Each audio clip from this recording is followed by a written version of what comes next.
I can still smell the dust. It's this really old, heavy dust, almost like an attic that has been closed up for years, and it's completely dark in there. Oh, wow. That sounds intense already. Yeah, it really is. And suddenly there's this loud mechanical scream, and a plastic skeleton just drops from the ceiling right in front of my face. Goodness. I am terrified. Like, my heart is beating so fast it actually hurts my chest. But then I feel a hand grab mine. It's my mom. Oh, that's sweet. Yeah, she squeezes my hand tightly twice, that she always does, to say, "I'm here," and I squeeze back. I can feel the warmth of her skin. I just feel completely safe. That paints a very clear picture. It sounds so vivid. It is so clear. It's honestly one of my most vivid childhood memories. A haunted house ride at an amusement park. I don't know, maybe 7 years old. Sure. But here's the problem. This is why I've been losing sleep over this all week. We had a big family dinner a few days ago, and I brought this story up. We were just laughing, sharing old memories. And my mom just looked at me with this completely blank expression. Yeah. She said, "We never went in a haunted house." Wait, really? How did the rest of the family react? My sister completely agreed with her. They told me we didn't even go to that amusement park during that whole time in my childhood. They just completely denied the trip. Wow. They just shut it down. Completely. At first, I thought they were just playing a joke on me, but they were serious. They looked at me like I was crazy. So I am just so glad you're here with me today. I am always here for you. Thank you. And I am so glad you, the listener, are sitting here joining us at home, too. Welcome to the Inquiry Talks. We just have these new, deep conversations every week, just the three of us, trying to figure out how life and the mind really work. It's definitely good to be here, Mm-hmm. especially for a topic like this. Right. Because today, our mission is to figure out if we can actually trust our own pasts. This haunted house situation really shook me. We have pulled together some psychological studies to understand exactly how the mind works. Because, how can my family be right? It's a tough thing to accept. I can literally feel my mom's hand squeezing mine right now. It's not like forgetting where I put my keys. This is a whole real event. How can a memory feel so physically real if it never even happened? Well, that is the perfect question to start with.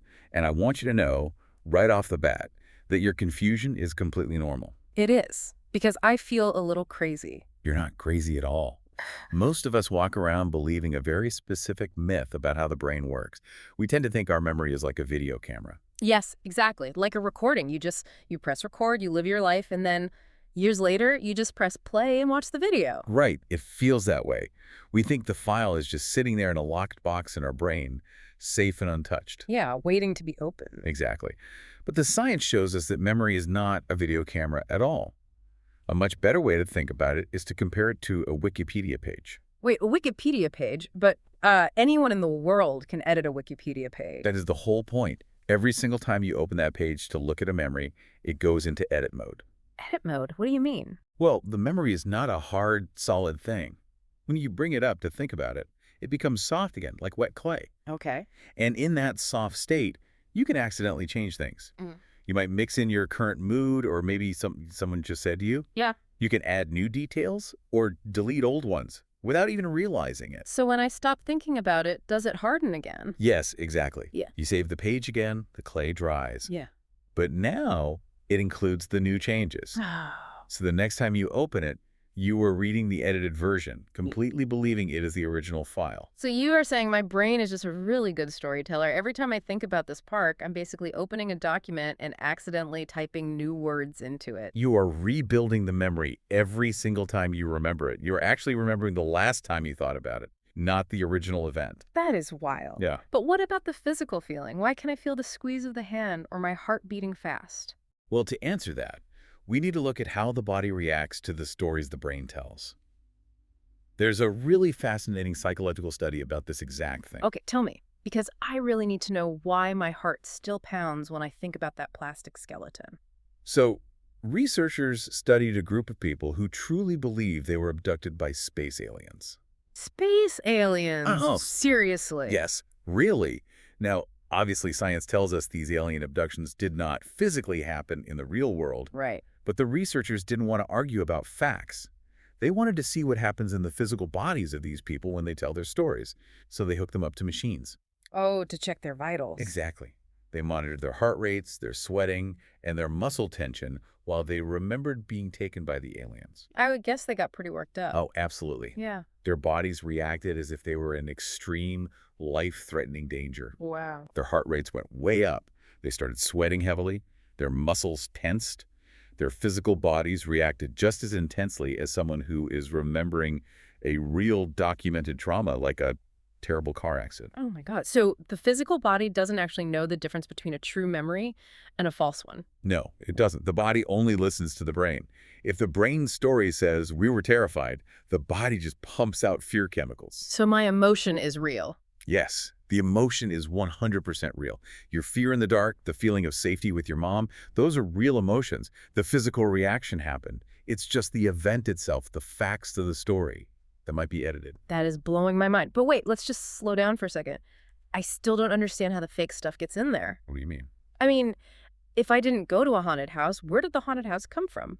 How do these fake details get planted into my head in the first place? Okay.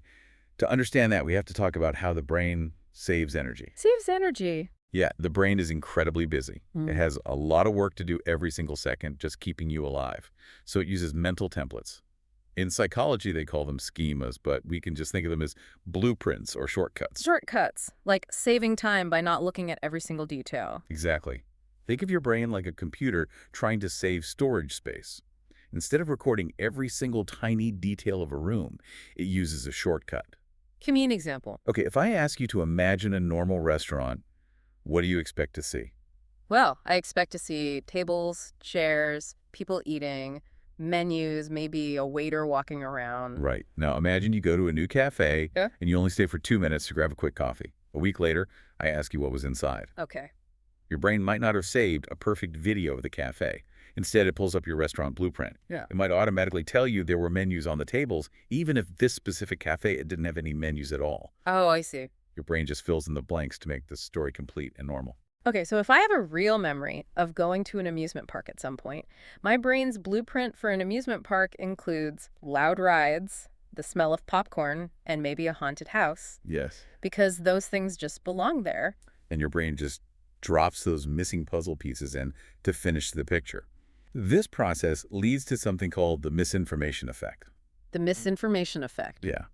It shows us how incredibly easy it is to change someone's memory just by giving them new information after the event has passed. How easy are we talking? Like a little bit easy or very easy? Very easy. There is a famous experiment about a car crash that shows exactly how this works. The car crash, that sounds serious. I feel like if people see a car crash, they pay really close attention. It's not like just grabbing a quick coffee. You would think so. Yeah. But in this study, people watched a short video of 2 cars hitting each other. It was just a small, minor accident. Okay. Afterwards, the researchers divided the people into groups and asked them questions. For one group, they asked, how fast were the cars going when they hit each other? Well, that seems like a completely normal question to ask. It is. But for the other group, they changed just one single word. One word. Yeah. They asked how fast were the cars going when they smashed into each other. Oh. Smashed sounds way more violent than hit. It paints a very different picture. It does. And when the brain hears the word smashed, it doesn't just save the word. It cross-references its blueprint for a severe accident. Wow. So the people who heard the word smashed actually guessed the cars were going much faster. Just from that word. But it gets even crazier. A week later, they brought the exact same people back and asked, did you see any broken glass in the video? Oh, let me guess. The group that heard smashed said yes. Yes, they clearly remembered seeing broken glass on the ground. But here's the thing. There was no broken glass in the video at all. None. Just from one single word? How is that even possible? Think back to the Wikipedia edit. When the researchers said smashed, the memory became soft clay again. Oh. And the severe accident blueprint contains broken glass. So during that saving process, the brain retroactively pasted the broken glass into the visual memory. It seamlessly merged what they actually saw with what they heard later. That is actually terrifying. Yeah. And if one word can add broken glass to a memory, what else is my brain adding? That is the big question. If a single word can do that, what happens if outside voices, like a family member, insist a whole event happened? Over time, the brain can build an entire false architecture. We can see this in the famous shopping mall data. The shopping mall data, what is that? Researchers asked parents to give them a few true childhood stories about their grown children. Then the researchers sat down with the grown children and read them these true stories. Okay, sounds simple enough. But they hid one completely fake story in the middle, They told them, when you were 5 years old, you got lost in a shopping mall. You were crying, and finally an older person found you and brought you back to your parents. I would like to think a kid or even a grown adult hearing that would just say, no, I never got lost. It's hard to imagine someone just accepting a scary event that didn't actually happen to them. And you're right. They did not accept it immediately. When they first heard the story, most of them said they didn't remember it. Good. But the researchers said, just think about it for a few weeks. And that is when the Wikipedia editing began. Oh no, what happened when they thought about it? Well, every time they tried to picture the mall, they opened the file, they used their blueprint of a shopping mall, they thought about what it feels like to be scared, and over a few weeks, a quarter of these adults built a completely false memory. You were kidding. No. When they came back to the researchers, they didn't just agree it happened. They added their own new details. They remembered the specific clothes the older person was wearing.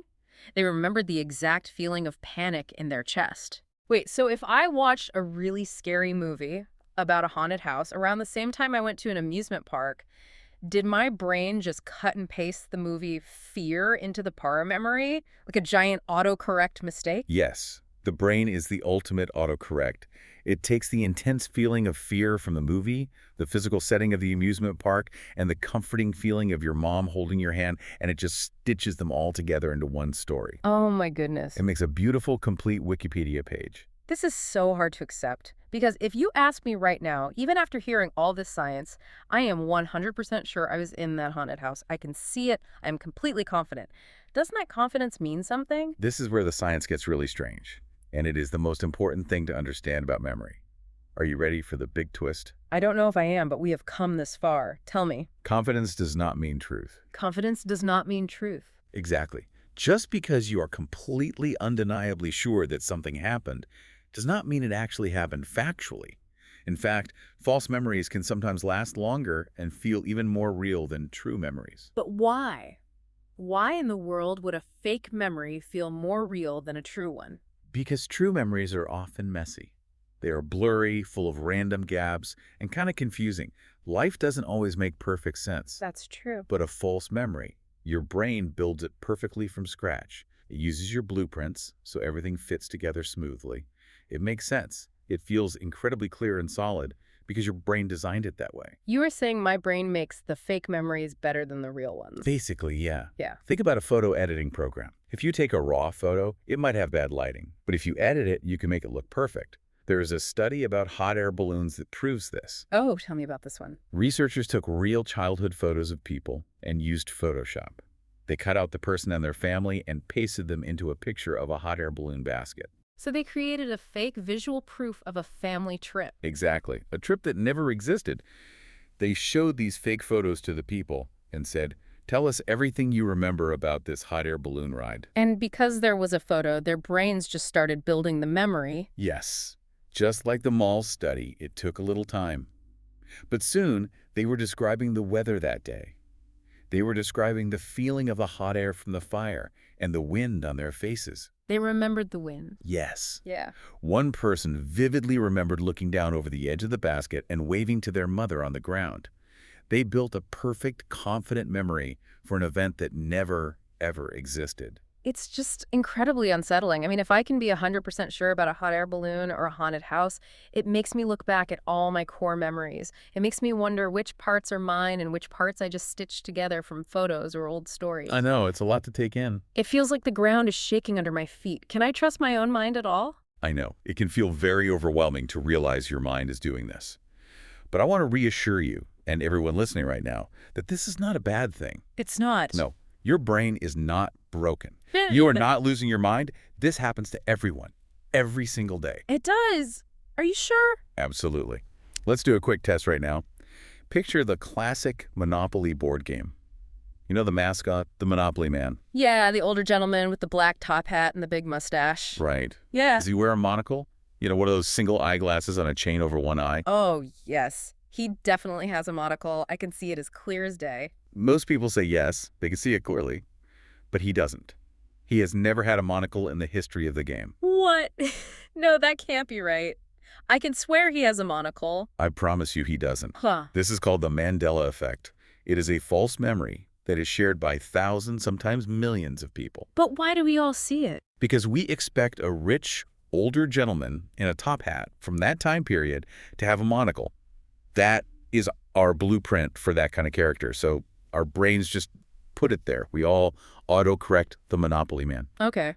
That actually makes me feel a little better. At least I am not the only one walking around with edited Wikipedia pages in my head. You definitely aren't. But why? Why did humans evolve to have brains that do this? Why wouldn't evolution just give us a perfect video camera? Because a perfect video camera is terrible for survival. Really? Think about the wild. The brain's main job is not to be a perfect historian. Its job is to keep you alive today and tomorrow. How does changing the past keep me alive? Because hesitating gets you killed. Your brain prioritizes speed and efficiency over perfect accuracy. Imagine you are walking in a jungle thousands of years ago, and you see a flash of orange and black stripes in the tall grass. Okay. Your brain does not have the time or the energy to perfectly recall every detail of every tiger you have ever seen. It doesn't have time to slowly process the exact shape of the leaves. Right. If you stop to analyze the leaves, the tiger eats you. Exactly. Your brain uses its blueprint. Orange and black stripes equals tiger. Tiger equals danger. Run. It fills in the gaps instantly so you can make a quick decision. Oh, I see. Your memory is designed to predict the future, not record the past perfectly.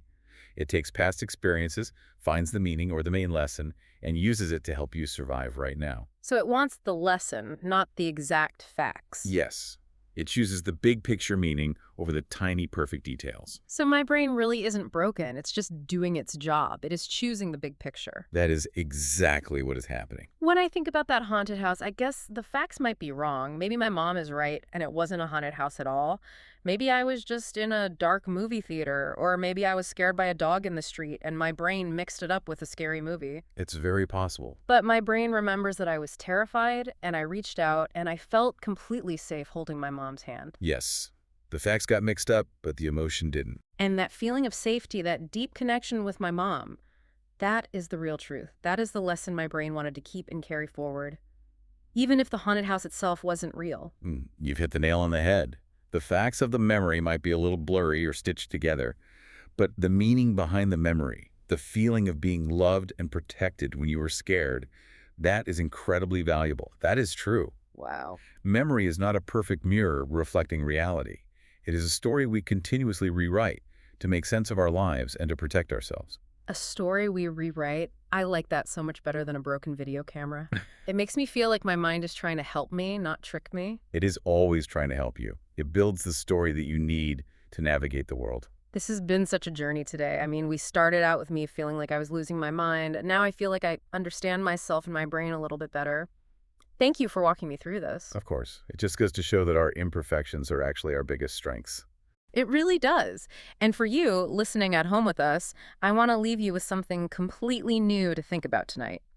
We have talked a lot about how our memories are constantly being rewritten and how confidence does not mean truth. Right. Well, think about your own favorite memories. What if the memory you cherish most is slightly fictional? That is a deep thought. Yeah, and does it even matter if it makes you who you are today? Or think about the world around us. Think about the justice system. The next time you watch a crime show or read about a trial where an eyewitness points at someone and says, with 100% confidence, that is the person I saw. Nice. Ask yourself a question. Are they reciting the truth, or are they just reading off their own edited Wikipedia page? That is a very heavy, very important question. It changes how you see everything. Let that sit with you for a while. Think about your own blueprints and what stories your brain has decided to write for you. Thank you for sitting with us on the Inquiry Talks. We will be back with new, depth conversations every week. So we will see you next week.